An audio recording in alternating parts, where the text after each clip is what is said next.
నమస్కారం ఆయుష్మాన్ భవ కార్యక్రమానికి స్వాగతం. ఈ రోజు ఆయుష్మాన్ భవ కార్యక్రమంలో పక్షవాతం అనేది ఎందుకు వస్తుంది, ఎవరిలో వస్తుంది, లక్షణాలు ఏ విధంగా ఉంటాయి, పక్షవాతానికి సంబంధించి పరిష్కార మార్గాలను మనకి వివరించడానికి ప్రముఖ సిద్ధ వైద్యులు అదేవిధంగా మర్మ చికిత్స స్పెషలిస్ట్ వెంకట సుబ్బానాయుడు గారు మనతో పాటు స్టూడియోలో సిద్ధంగా ఉన్నారు. వారిని అడిగి మరిన్ని విషయాలు తెలుసుకుందాం. అదేవిధంగా డాక్టర్ గారితో మీరు మాట్లాడాలి అనుకుంటే స్క్రీన్ మీద స్క్రోల్ అవుతున్న నెంబర్కి కాల్ చేసి మాట్లాడగలరు. సుబ్బారావు గారు నమస్కారం అండి. నమస్కారం, జై శ్రీరామ్. ఓకే అండి, ఆయుష్మాన్ భవ కార్యక్రమానికి స్వాగతం. సంతోషం. డాక్టర్ గారు, ఈరోజు మన టాపిక్ పక్షవాతానికి సంబంధించింది. అసలు పక్షవాతం అనేది ఎందుకు వస్తుంది క్లియర్గా ఎక్స్ప్లెయిన్ చేస్తారా? సంతోషం. దానికంటే ముందు గురువుగారు హిందూ ధర్మ పోరాట యోధుడు శ్రీ శ్రీ రాధా మనోహర్ స్వామి గారికి నేను శతకోటి నమస్కారాలు తెలియజేస్తున్నాను.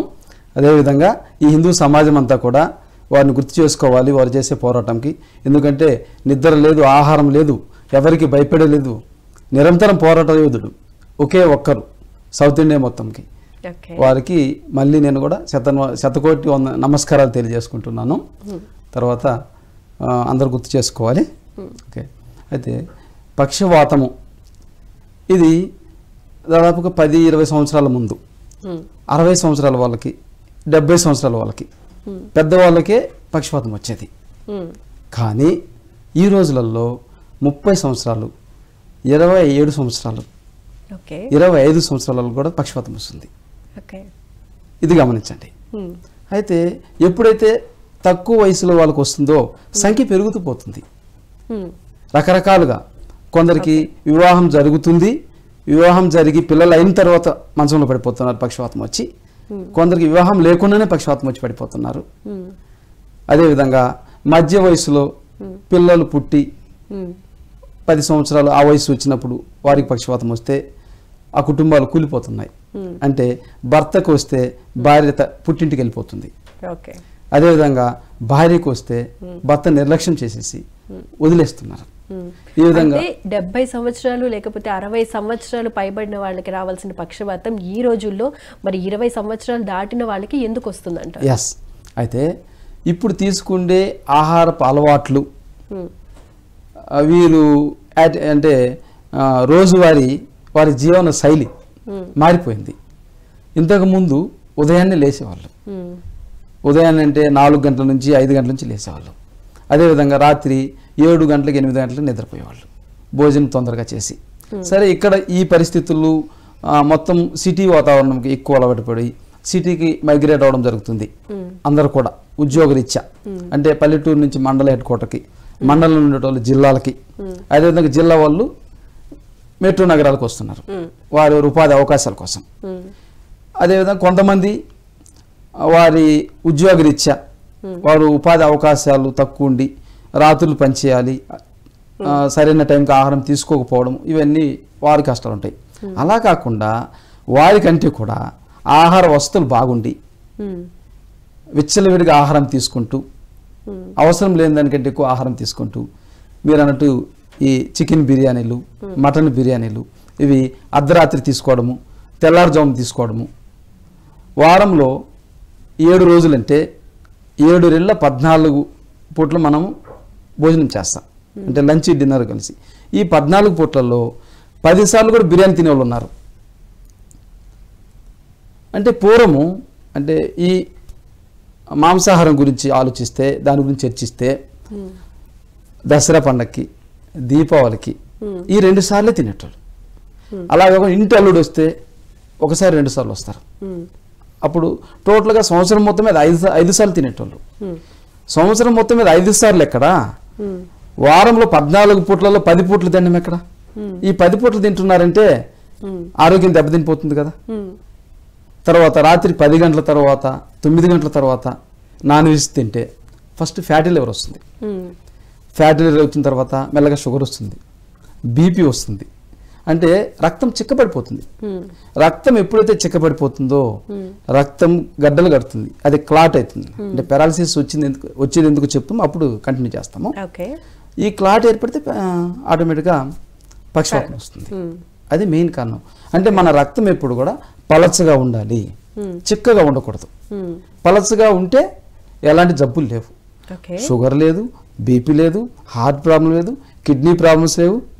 ఈ అన్ని ఆరోగ్య సమస్యలు ఒక్కొక్కటి దాన్ని వెనుకొస్తుంటాయి. ఓకే. కాబట్టి పలచగా ఉంచాలి. పలచగా ఉంచాలంటే ఆహారం ఏం తీసుకోవాలి?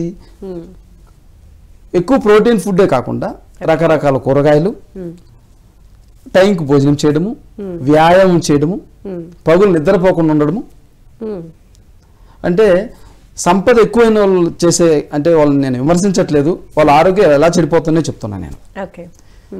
మాకు ఎక్కువ ఆస్తి ఉంది కాబట్టి ఎక్కువ తినేసేయాలి, వారంలో 7 రోజులు ఉంటే కనీసం 10 రోజులు నాన్ వెజ్ తిని పగులు నిద్రపోవాలి, రాత్రి 12కి దాకా అంటే ఆల్కహాల్ తీసుకునేటోళ్ళు 12 దాకా తీసుకుంటూ ఉదయాన్నే 12కి లేసి బ్రష్ చేస్తే వాళ్ళు ఏంటంటే డిగ్నిటీ ఫెలోస్ అన్నట్టు వాళ్ళ దృష్టిలో. ఒక సంపన్న వర్గాల ఆలోచన విధానం ఎలా ఉంటుందంటే రాత్రి లేటుగా పండుకొని ఉదయాన్నే లేటుగా లేస్తే గొప్పోళ్ళు అన్నట్టుగా. ఈ గొప్పోళ్ళు, ఈ ఆలోచన ఉన్న వాళ్ళు ఒక 5 సంవత్సరాలు 10 సంవత్సరాలు ఇలా కొనసాగిస్తే హాస్పిటల్ పడిపోతారు. ఇలాంటి జబ్బులన్నీ వచ్చేసి హార్ట్ అటాక్లు కానీ పక్షవాతం కానీ ఇవన్నీ కూడా దాంతో వస్తాయి. పక్షవాతం ఎందుకు వస్తుంది అనేది వదిలేసి ఇవన్నీ చెప్పేస్తున్నాం. పక్షవాతం ఎందుకు వస్తుందంటే బ్రెయిన్లో అంటే రక్తనాళాలలో రక్తం గడ్డకట్టినందువల్ల, రక్తనాళాలు చిట్లిపోయినందువల్ల, ఇంకోటి ఏవిఏ అంటాం, అక్యూట్ వాస్కులర్ యాక్సిడెంట్. ఈ 3 కారణాలు. ఈ 3 కారణాలలో ఫస్ట్ది రక్తం గడ్డకట్టడం చెప్పాము. బ్రెయిన్ హ్యామరేజ్ అంటారు దీన్ని, నరాలు చిట్లిపోవడం. అది ఎవరికి వస్తుంది? బీపీ హై అయిపోయి, కొలెస్ట్రాల్ హై ఉండి, ఎక్కువ స్ట్రెస్కి గురైపోయి వీళ్ళకు బ్రెయిన్ హ్యామరేజ్ వస్తుంది. తక్కువ వయసులో ఎక్కువ ఫ్యాటీగా ఉన్నటువంటి వాళ్ళకి వస్తుంది. క్లాట్ వచ్చేసి మామూలుగా సన్నగా ఉన్న, బీపీ తక్కువ ఉన్న వాళ్ళకి, బీపీ ఎక్కువ ఉన్న వాళ్ళకి, షుగర్ ఎక్కువ ఉన్న వాళ్ళకి వీళ్ళందరూ కూడా బ్లడ్ క్లాటింగ్ అవుతుంది. హై బీపీ వచ్చేసేసి సడన్గా ఎక్కువ స్ట్రెస్కి గురైపోయి కొట్టేసే వాళ్ళకి ఏవిఏ అటాక్ అవుతుంది. ఏవి అంటే కుడివైపు రక్తం ప్రసరణ తగ్గిపోయినప్పుడు ఎడమవైపు మొత్తము ఏమి స్పర్శ ఉండదు. ఆపోజిట్ సైడ్ స్పర్శ ఉన్నప్పుడు ఏమవుతుందంటే ఈ కుడివైపు జరిగినప్పుడు ఎడమవైపు మొత్తం పనిచేయకుండా పోతుంది. దాంతోపాటు ఏవిఏ కేసులలో మాట పడిపోతుంది. వారికి ఆహారం తీసుకునేది ఉండదు, లాక్ అయిపోతుంది. ముక్కులో పైపేసి జావేస్తారు వాళ్ళకి కొన్ని రోజులు, మధ్యలో చనిపోవచ్చు, బతకొచ్చు. చాలా సీవియర్ అది ఏవిఏ కేసులలో. ఈ బ్రెయిన్ హ్యామరేజ్ అన్నాను కదా, ఇవి కూడా చాలా కేసులలో చనిపోతారు. బ్రెయిన్ హ్యామరేజ్ కేసులలో మైల్డ్గా వస్తే 5 నెలలకు నడుస్తారు. ఎక్కువ సివియర్గా వచ్చిన వాళ్ళు 2 సంవత్సరాలు కూడా లేలేరు, మంచంలో ఉంటారు, వాళ్ళు నడవలేరు. అది క్లాట్ గురించి మాట్లాడినప్పుడు ఒకసారి క్లాట్ వచ్చిందంటే మళ్ళీ వచ్చేదానికి అవకాశం ఉంది. ఇంగ్లీష్ వైద్యం తీసుకుంటుంటారు, నేను తప్పు పట్టట్లేదు. ఫస్ట్ పక్షవాతం వచ్చినప్పుడు ఇంగ్లీష్ వైద్యానికి వెళ్తారు, వెళ్ళిన తర్వాత అక్కడ వైద్యం చేసేస్తారు, ఇంటికి వచ్చేస్తారు. ఇంటికి వచ్చేసిన తర్వాత కూడా అవే కంటిన్యూ చేస్తుంటే మళ్ళీ కూడా స్ట్రోక్ వస్తుంది. డాక్టర్ గారు, ఈ పక్షవాతం అనేది 20 సంవత్సరాలు పైబడిన తర్వాత వాళ్ళకి, తర్వాత 40-50 అంటే ఏజ్ క్రాస్ అవుతున్న కొద్దీ వచ్చే ఛాన్సెస్ ఎక్కువగా ఉంటాయని చెప్తున్నారు కదా. యంగ్ ఏజ్లో ఉన్నప్పుడు ఎందుకు వాళ్ళకి ఎక్కువగా పెరాలసిస్ వచ్చే లక్షణాలు కనిపిస్తున్నాయి? ఓన్లీ స్ట్రెస్ బేసేనా, లేకపోతే బీపీ అనేది హై లెవెల్లో ఉండటం వల్ల ఎందుకంటారు? ఆహార నియమాలు పాటించక, ఉదయాన్నే లేకపోవడము, రాత్రి తొందరగా పండుకోకపోవడము, తర్వాత పోషకాలు కలిగిన ఆహారం తీసుకోకుండా వీళ్ళు నాన్ వెజిటేరియన్, అంటే మళ్ళీ చెప్తున్నా క్షమించండి, ఒక చికెనే అనుకుంటారు ఫుడ్, ప్రోటీన్ ఫుడ్. మిగతా ప్రోటీన్ ఫుడ్ చాలా ఉన్నాయి. మీకు గ్రెయిన్స్ కానీ, సీడ్స్ కానీ, బొప్పాయి గింజలు, గుమ్మడి గింజలు, పుచ్చ గింజలు, సన్ఫ్లవర్ సీడ్స్, వీటన్నిటిలో ప్రోటీన్స్ ఉంటాయి. మనము వేరుశెనగ పప్పులు కూడా తింటాం కదా, ఎండు కొబ్బరి తినొచ్చు.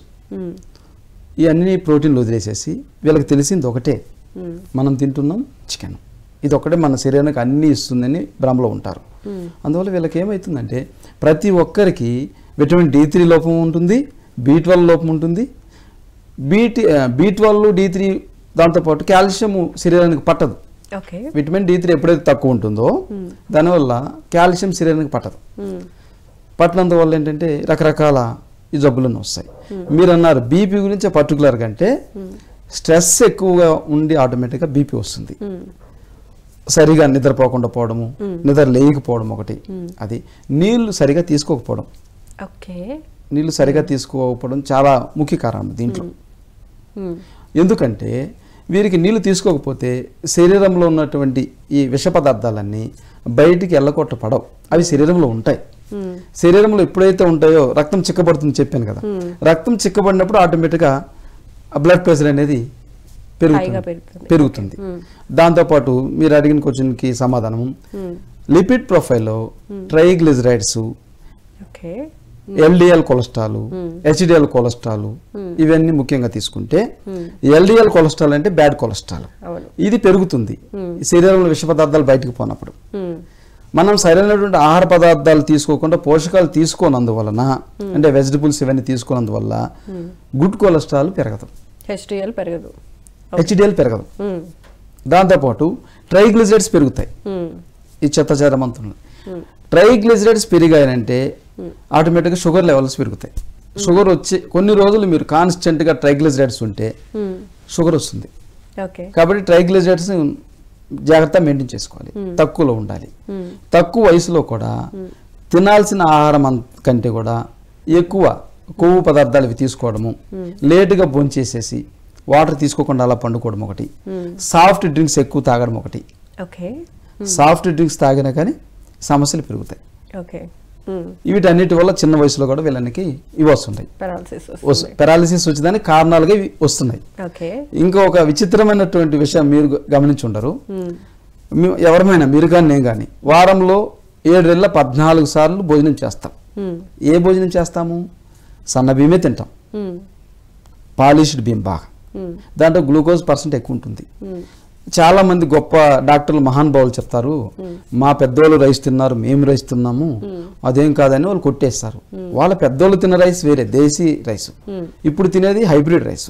దీంట్లో లోపల పొరలు తక్కువ ఉంటాయి, దేశీ రైస్ లో పొరలు ఎక్కువ ఉంటాయి. పొరలు తక్కువ ఉండి గ్లూకోజ్ ఎక్కువ ఉంటుంది, దాంట్లో గ్లూకోజ్ తక్కువ ఉంటుంది మనం పూర్వీకులు తిన్న బియ్యంలో. అందుకే వాళ్ళకి మోకాళ్ళ నొప్పులు ఉండవు, నడుము నొప్పులు ఉండవు, ఈ జబ్బులని రాలేదు. మీరు ఇప్పుడు పాలిష్ బియ్యం తిని లావు బియ్యం పాత తింటే తేడా ఏంటంటే, ఇది వెంటనే గ్లూకోజ్ శరీరానికి అందిస్తుంది, అది అందించదు. మీకు వెంటనే ఆకలి అయిపోతుంది ఈ బియ్యం తింటే, సన్న బియ్యం తింటే. అదే తేడా. ఇది ఆరోగ్యకరమైందా, అది ఆరోగ్యకరమైంది మీరే డిసైడ్ చేసుకోండి. సో మీరు ఏ రైస్ ని ప్రిఫర్ చేస్తున్నారు? ఖచ్చితంగా లావు బియ్యం తినాలి. కొన్ని పూట్లన్నా 14 పూట్లలో 7 పూట్లన్నా లావు బియ్యం తినాలి కదా. ఓకే, ఎప్పుడు సన్న బియ్యం తినేసేస్తా అంటే వీళ్ళకు దాన్ని పట్టించుకోరు. అంటే చాలా మంది టైం ఉండక పట్టించుకోరు.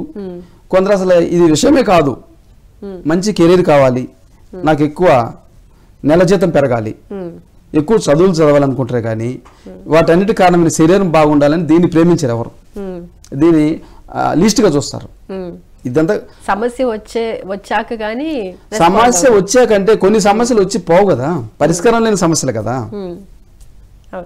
పరిష్కారం కొన్ని చేసుకోవచ్చు, ఏదో కొంచెం గ్యాస్ ట్రబుల్ వచ్చింది బాగా చేసుకోవచ్చు. అదేవిధంగా షుగర్ వస్తే అది పోదు కదా, బీపీ వస్తే పోదు కదా, థైరాయిడ్ వస్తే పోదు కదా. ఇవన్నీ కారణాలు. మీరు అన్నారు పూర్వము అంటే 20 years ముందు ఆహారపు అలవాట్లలో లావు బియ్యం తినేటోళ్ళు, జొన్నలు ఎక్కువగా వాడేవాళ్ళు, జొన్నలు చాలా ఎక్కువ వాడేవాళ్ళు. జొన్నలు తిన్నవాళ్ళు ఆయుష్ చాలా ఎక్కువ. ఇప్పుడు 85 సంవత్సరాలు 90 సంవత్సరాల వాళ్ళు కూడా మేము 2 పూట్ల జొన్నలు తిన్నాము, వాళ్ళకి ఏమి అంటే చాలా పేద పరిస్థితి ఉన్న వాళ్ళు కూడా జొన్నలే తిని ఒక్కొక్కరి సంతానము 7-8 సంతానం ఉండేది. ఇప్పుడు 1-2 కూడా లేదు. మరి వాళ్ళది గొప్ప ఆహారమా, మనం తీసుకునే ఆహారం గొప్పదా? ఎంతో న్యూట్రిషన్ ఫుడ్ అని చెప్పి న్యూట్రిషన్ మేడం ఒకరిని పెట్టుకొని కివీ ఫ్రూట్ తినండి, డ్రాగన్ ఫ్రూట్ తినండి, ఇంక కొత్త అన్ని దిగుమతి చేసుకుని చెప్తున్నారు. మరి మా అమ్మమ్మలు తాతోళ్ళు వాళ్ళు ఏ ఫ్రూట్స్ తినలేదే? ఆ జొన్నలు, మొక్కజొన్నలు, రాగులు, సజ్జలు ఇవే తిన్నారు కదా. వాళ్ళకి అంత ఆరోగ్యం ఎలా వచ్చింది? వాళ్ళు తినేవాళ్ళు, దాని తగ్గట్టు యాక్టివిటీస్ కూడా చేసేవాళ్ళు. ఎస్, యాక్టివిటీస్ చేసేవాళ్ళు, కుటుంబాలు కలిసి ఉండేటి. ఇప్పుడు సింగిల్ గా అయిపోవడం ఒకటి, ఇది కూడా స్ట్రెస్ లెవెల్స్. ఖచ్చితంగా ఫైబర్ లేని ఫుడ్ తింటున్నాం. ఇప్పుడు మీరు పాలిస్ ఎంత పోతే అది ఫైబర్ తగ్గుతుంది కదా. ఇడ్లీ తింటారు, అది వచ్చేసి రైస్ నుంచి వస్తుంది. దోశ తింటారు, అది రైస్ నుంచి వస్తుంది. పూరీలు చపాతీలు గోధుమ నుంచి వస్తాయి, అవి కూడా గ్లూకోజ్ ఫుడ్డే, అంత ఫైబర్ లేవు. నేననేది ప్రతిరోజు ప్రతి పూట జొన్నలే తినండి సామలే తినండి అనట్లేదు. కొంత గమనించుకొని కొంత మార్పులు చేసుకోమని చెప్తున్నాను. ఓకే అండి, కాలర్ లైన్ లో ఉన్నారు, కాలర్ తో మాట్లాడదామండి. Hello hello hello hello madam, నమస్తే. నమస్తే అండి, మీ పేరు ఎక్కడి నుంచి మాట్లాడుతున్నారు? మేము ఇక్కడ గిద్దలూరు నుంచి మాట్లాడుతున్నా. పద్మ నా పేరండి. పద్మ గారు, ప్రాబ్లం ఏంటో డాక్టర్ గారికి చెప్పండి. అదే పెరాలసిస్ గురించే మాట్లాడదాం. చెప్పండి, మాట్లాడండి డాక్టర్ గారితో. నాకు అదే పెరాలసిస్ వచ్చి సంవత్సరం వెళ్ళిపోయింది మేడం. ఓకే, డాక్టర్ గారికి చెప్తున్నా. ఇంట్లో ఏమన్నా వాడితే తగ్గే మొహం ఉంది. అదే ఓకే, ఇప్పుడు పరిస్థితి ఎలా ఉందండి? కొంచెం నడుస్తా, అదే చెయ్యి ప్రాబ్లం ఉంది. అమ్మా ఎన్ని నెలలు అయిందమ్మా మీకు వచ్చి? ఇప్పుడు సంవత్సరంన్నర అయింది సార్. అంటే 18 నెలలు అయింది. అయింది. మీరు ఇప్పుడు వయసు ఎంత మీది? వయసు 51. 51. అమ్మా షుగర్ ఉందా మీకు? షుగర్ లేదు, బీపీ కూడా లేదు. కాకుండా వచ్చినప్పుడు ఏమన్నా ఉన్నదే లేదో తెలియదు, తర్వాత ఇంకా తెలియదు. అప్పుడైతే ముందు ఏం లేదు బీపీ గానీ. ఓకే అమ్మా, ఇప్పుడు మీ కాళ్ళు కరెక్ట్ ఆనుతున్నాయా మీరు నడిచేటప్పుడు? అంతే. అలాగా పరిగెత్తగలరా మీరు? పరిగెత్తలేను సార్, చిన్నగా నడుస్తా మామూలుగా. మీరు పరిగెత్తినప్పుడే కరెక్ట్ గా బాగైనట్టు, మీరు అప్పుడు చెయ్యి బాగైతుంది. 100% మీ కాలు పూర్తిగా బాగైతే చెయ్యి అప్పుడు స్టార్ట్ అవుతుంది. రెండుకి లింక్ ఉంటుందమ్మా. మీరు కొంచెం ఆహారంలో రైస్ కొంచెం తక్కువ చేసుకోండి అమ్మా, రైస్ తక్కువ చేసుకోండి. అదేవిధంగా కలవచ్చు మమ్మల్ని, వనస్థలిపురంలో ఉంటాము. మీరు డాక్టర్ గారి ఫోన్ నెంబర్ స్క్రీన్ మీద డిస్ప్లే అవుతుందండి, ఒకసారి కాల్ చేసి అపాయింట్మెంట్ తీసుకోండి. మీకు ఒక ఇంట్లో వాడేటి కొన్ని చెప్పండి సార్. అమ్మా మీరు వచ్చేసి కొంచెం జొన్నలు ఎక్కువ వాడుకోండి, రైస్ తగ్గించుకోండి, ఈ తెల్లకూర తినకండి అమ్మా. తర్వాత వచ్చేసి మటన్ అవన్నీ తినకండి కొన్ని రోజులు. మటన్ చికెన్ తినకండి. తర్వాత మీరు ఎప్పుడు పండుకోవద్దు, తిరుగుతుండండి, కూర్చోవడం కూర్చోండి, నడుస్తుండండి కానీ పండుకోవద్దు. పగులు ఎప్పుడు పండుకోవద్దు. పగులు పండుకుంటే మీరు ఇంకా చాలా రోజులు పడుతుంది. అయితే మందులు కాదమ్మా, ఖచ్చితంగా సంవత్సరం అంటే 18 నెలలు అయింది కాబట్టి కొన్ని చేత్తో కొన్ని చేస్తాము, వాడుతూ అంటే మీకే ట్రైనింగ్ ఇస్తాము. మీ శ్రీవారు ఉంటే అంటే మీ హస్బెండ్ ఉంటే వాళ్ళకి నేర్పిస్తాము. ఒకసారి వాళ్ళని తీసుకొని వస్తే నేను నేర్పిస్తాను. అప్పుడు రోజు చేయించుకుంటే మీకు 45 రోజులలో పూర్తిగా పరిగెత్తగలరు.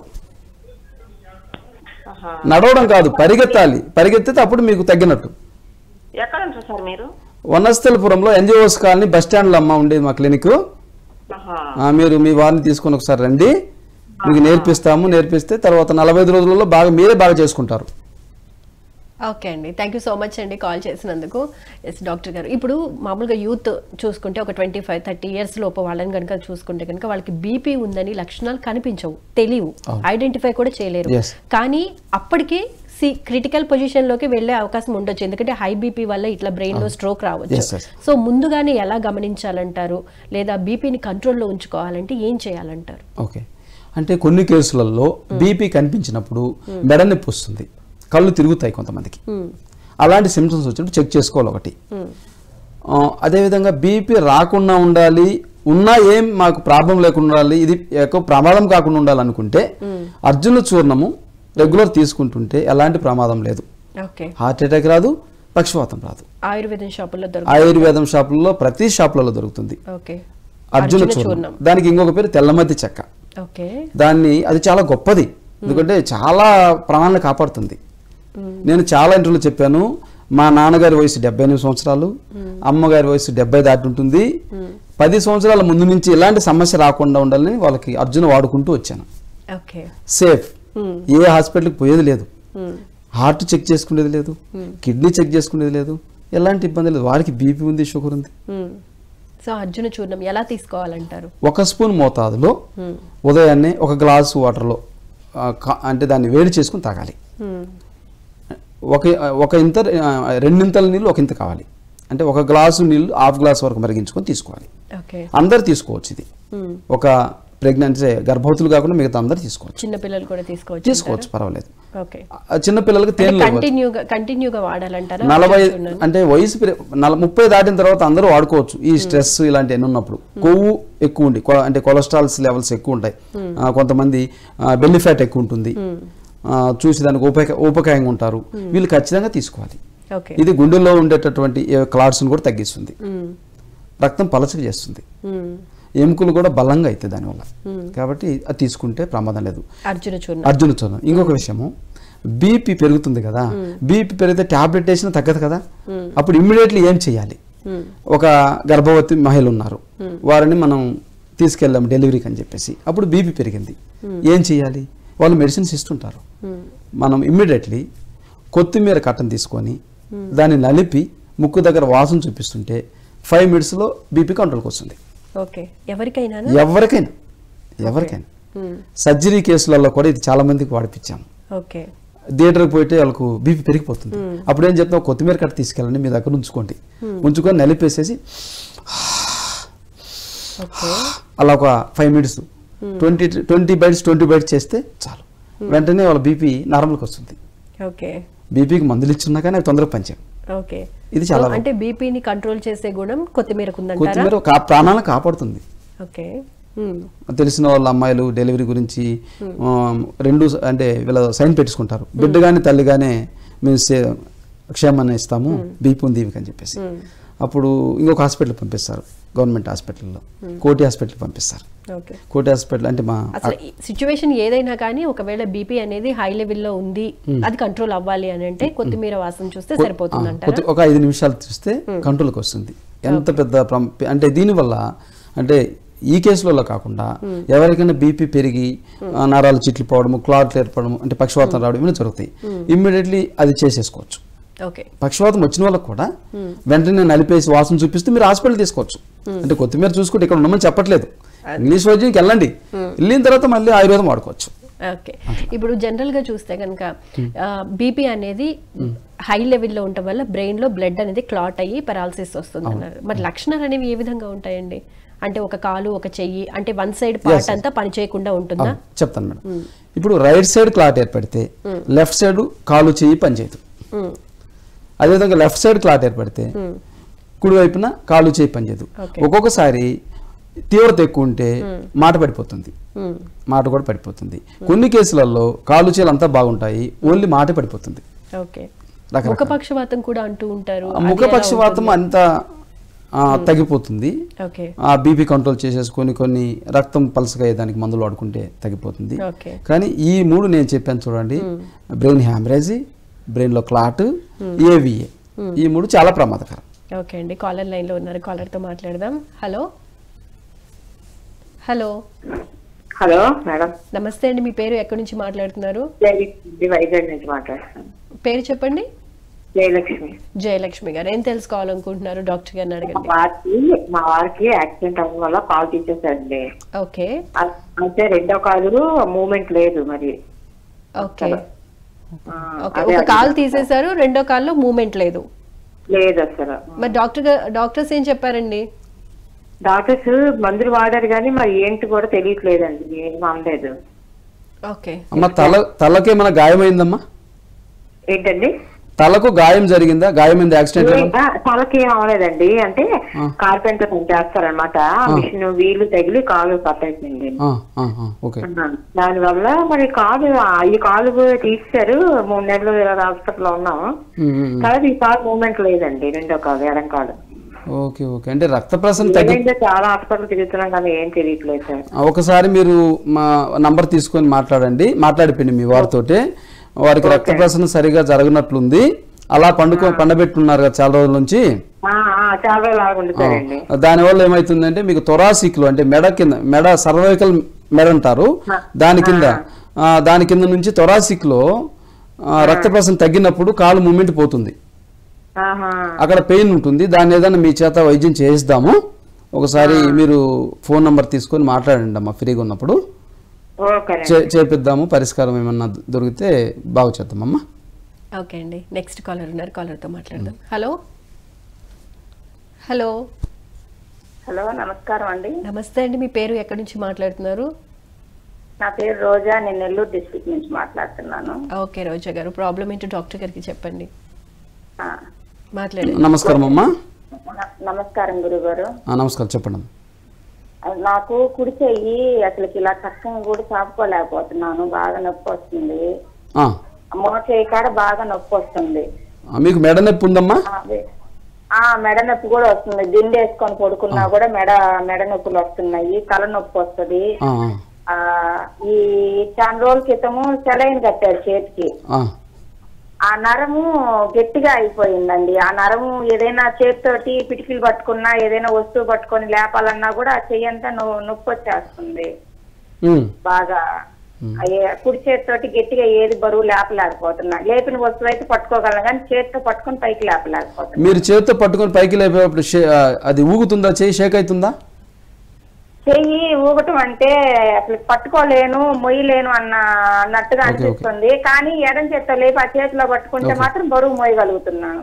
ఓకేనమ్మా, నేను చెప్తానేనండి. మీకు మెడలో C1 C2 డిస్కులలో సమస్య వల్ల, C6 C7 డిస్కుల సమస్య వల్ల ఇది వస్తుంది. చెయ్యి పట్టుకు కోల్పోవడము, తర్వాత తలనొప్పి రావడం, ఇవన్నీ కూడా. కళ్ళు తిరుగుతాయమ్మా? తిరిగినట్టుగానే ఉంటాయి కానీ పడిపోతానని అనిపించింది కానీ పడిపోను. ఓకే ఓకే, నంబర్ తీసుకొని మీరు మాట్లాడండి. అది చేత్తో చేయవలసి ఉంటుందమ్మా. చేత్తో చేస్తే బాగా అయిపోతుంది మర్మ చికిత్స ద్వారా. ఒకవేళ అప్పుడు కూడా మీకు బాగా కాకపోతే పార్కిన్సన్ అవుతుంది. ఒకవేళ పార్కిన్సన్ అయితే అది వేరే వైద్యం ఉంది. నేను చెప్పినటువంటి చేత్తో చేస్తే బాగా అయిపోతుంది. మీ తలనొప్పి తగ్గిపోతుంది, తల తిరగడం తగ్గిపోతుంది, చేయి నొప్పి కూడా తగ్గిపోతుంది. డాక్టర్ గారు కాలర్ ఉన్నారండి, కాలర్తో మాట్లాడదాం. హలో హలో హలో, నమస్తే అండి. మీ పేరు, ఎక్కడి నుంచి మాట్లాడుతున్నారు? మాది పల్నాడు అండి, మార్చల్లా. ఓకే అండి, మీ పేరు చెప్పండి. నా పేరు మంగమ్మ అండి. ఓకే అండి, ఏం తెలుసుకోవాలనుకుంటున్నారు? నాకు బీపీ 230 220 ఉంటుందండి, ఐబీపీ. ఓకే, తగ్గట్లేదు, ఎన్ని మందులు వాడినా. ఓకే, ఏం చేస్తూ ఉంటారు మీరు? పొలం పని చేస్తామండి. పొలం పని చేస్తూ ఉంటారు. ఓకే, ఏం జాగ్రత్తలు ఏమైనా తీసుకుంటున్నారా ఫుడ్ విషయంలో కానీ? ఉప్పు కారం అన్ని తగ్గించాం. ఓకే, తగ్గించారా? అసలు వాడకూడదు. రైట్, ఇంక మాట్లాడండి. ఇంకా మీకున్న డౌట్స్ డాక్టర్ గారితో చెప్పండి. నమస్కారం అమ్మా. 3 నెలలు అయిందండి బీపీ వేరికి, కాళ్ళు 2. అమ్మమ్మ, ఇప్పుడు మీకు కిడ్నీలు బాగానే ఉన్నాయమ్మా? కిడ్నీలు టెస్ట్ చేయించారా? అన్ని బాగానే ఉన్నాయి. ఓకే ఓకే, అయితే మీకు ఇప్పుడు ఏం చేస్తారంటే కొత్తిమీర నలిపి వాసన చూసుకుంటుండండి. తర్వాత నాకు ఒకసారి నా నంబర్ తీసుకొని మీరు ఫోన్ చేసి రమ్మంటే కలిస్తే నేను పూర్తిగా తగ్గిస్తానమ్మా, కంట్రోల్ చేస్తా, ఏం ఇబ్బంది లేదు. సరేనండి, మీరు ఒకసారి తీసుకొని మాట్లాడండి అమ్మా, తగ్గిపోతుంది. ఇప్పుడైతే కొత్తిమీర వాసన చూస్తున్నాడు, రోజుకు 5 నిమిషాలు. ఓకే అండి, థ్యాంక్ యూ సో మచ్ అండి కాల్ చేసినందుకు. డాక్టర్ గారు, బ్రేక్ ముందు అడిగాను మిమ్మల్ని, స్ట్రోక్ మైల్డ్గా వచ్చింది, ఆ తర్వాత స్ట్రోక్స్ రాకుండా ఉండాలంటే ముందు నుంచి ఎటువంటి జాగ్రత్తలు తీసుకోవాలి? అయితే స్ట్రోక్ ఇప్పుడు ఫస్ట్ ఒకసారి వస్తుంది, తర్వాత 6 నెలలకు వస్తుంది, ఒకటి 1 ఇయర్ కూడా వస్తుంది. అలా వచ్చిన కేసులు చాలా ఉన్నాయి. ఓకే, ఈ విషయంలో ఏంటంటే జనరల్గా ఒకసారి స్ట్రోక్ వచ్చిన తర్వాత మళ్ళీ రాకుండా ఉండే ఛాన్స్ ఉంటుందా? మనం చెప్పలేము. వాళ్ళ ఆహారపు అలవాట్లు మార్చుకోవాలి. ఆ తర్వాత నిద్ర కరెక్ట్గా, నిద్ర టైంకి పోవాలి, నిద్ర కరెక్ట్ టైంకి లేయాలి. ఆల్కహాల్ తీసుకున్న కేసులలో ఎక్కువ సార్లు వస్తుంది. ఓకే, ఆల్కహాల్ పూర్తిగా నిషేధం. ఆల్కహాల్ ఎవరికైనా ఒకసారి కనిపించిన తర్వాత పక్షవాతం, ఆల్కహాల్ పూర్తిగా మానేసేయాలి. ఇది ప్రాణానికి ప్రమాదం. అదొకటి.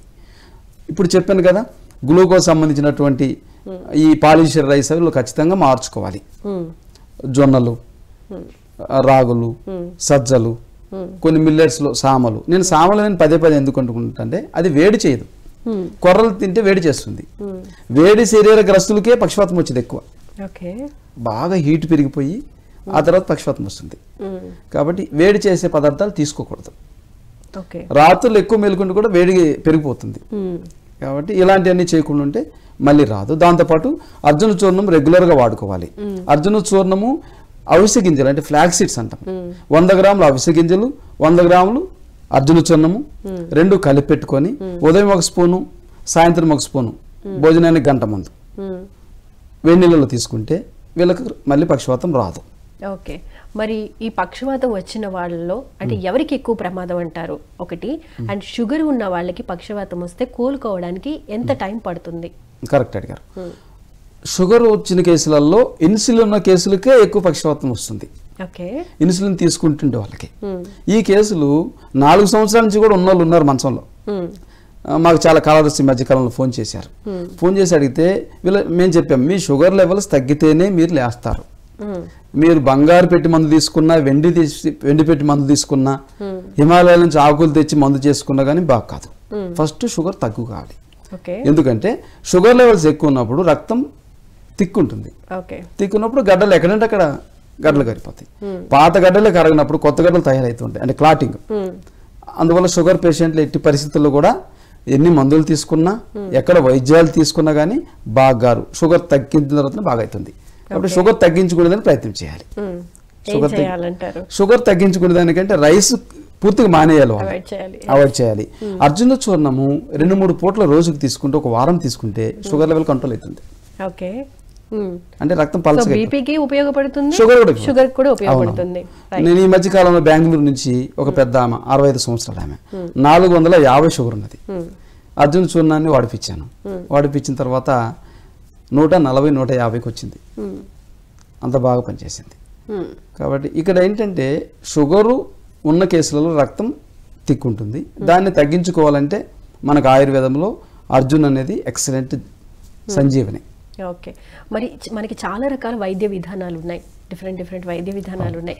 మరి పక్షవాతానికి ఆయుర్వేదాన్ని ఎందుకు చూస్ చేసుకోవాలంటారు? ఓకే, పూర్వం కూడా పక్షవాతం ఉన్నది కదా, ఎక్కువ ఆయుర్వేదంకే ఎక్కువ వాళ్ళు ప్రిఫరెన్స్ ఇచ్చేవాళ్ళు.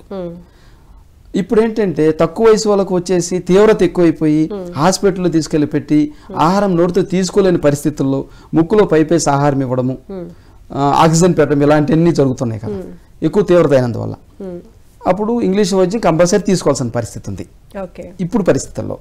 తర్వాత ఆయుర్వేదం వాడచ్చు. అయితే ఇక్కడ గమనించాల్సిందంటే ఏ మందులైనా ఆయుర్వేదంవి నెల లోపల వాడితేనే పూర్తిగా పనిచేస్తే పూర్తిగా కోలుకుంటారు. నెల తర్వాత పనిచేయవు. నెల తర్వాత ఫిజికల్ గా చేస్తేనే బాగా అవుతుంది. ఫిజికల్ గా చేయాలి, మర్మ చికిత్స ద్వారా. మర్మలు అంటే వాటర్ థెరపీ చేస్తాము, రోప్ థెరపీ చేస్తాము, మర్మ పాయింట్లు చేస్తాము, ఆయిల్తో చేస్తాము, రకరకాల చేస్తూ ఆహారాన్ని ఖచ్చితంగా నియమం చేస్తాం. వాళ్ళు ఇష్టం వచ్చినట్టుగా అవి తింటే కుదరదు. అంటే పర్టికులర్ గా ట్రీట్మెంట్ తీసుకునేటప్పుడు ఎటువంటి ఫుడ్ తీసుకోవాలంటారు? ట్రీట్మెంట్ తీసుకునేటప్పుడు ట్రీట్మెంట్ బాగా అయిపోయిన తర్వాత కూడా ఆహార నియమాలు ఖచ్చితంగా కొన్ని రోజులు పాటించాలి. పాటించకపోతే మళ్ళీ దెబ్బతింటారు. Right, thank you so much అండి. పక్షవాతానికి సంబంధించి పూర్తి డీటెయిల్గా ఇన్ఫర్మేషన్ ఇచ్చారు. అదేవిధంగా మా కాలర్స్ అడిగిన ప్రశ్నలకు కూడా చాలా చక్కగా సమాధానాలు చెప్పినందుకు ధన్యవాదాలు. నమస్కారం, జై శ్రీరామ్. చూసారు కదండి, ఇది ఇవాళ ఆయుష్మాన్ భవ కార్యక్రమ విశేషాలు. మరో ఎపిసోడ్లో మళ్ళీ కలుసుకుందాం. అంతవరకు చూస్తూనే ఉండండి PMC. నమస్కారం.